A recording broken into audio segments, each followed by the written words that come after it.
Nagbabala si dating Bayan Muna Representative Carlos Isagani Zarate na maaaring sumirit pa ang inflation sa bansa kung hindi agad matutugunan ng administrasyon ang krisis sa presyo ng langis.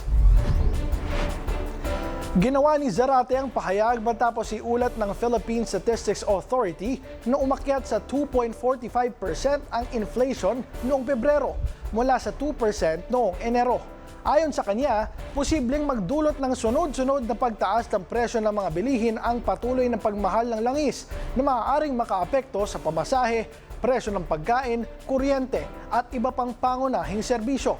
May domino effect umano ito sa ekonomiya at magpapabigat sa gastusin ng mga manggagawa, magsasaka at iba pang sektor ng lipunan. Nanawagan si Zarate na pabilisin sa Kongreso ang pagtalakay sa House Bill 215 na naglalayong alisin ang excise tax at expanded value-added tax sa mga produktong petrolyo, kuryente, tubig at iba pang pangunahing bilihin. Isinusulong din ng Makabayan Bloc ang iba pang panukalang batas para sa reforma sa industriya ng langis, kabilang ang paghigpit sa regulasyon sa oil industry at pagbalik sa kontrol ng Estado ng Petron Corporation.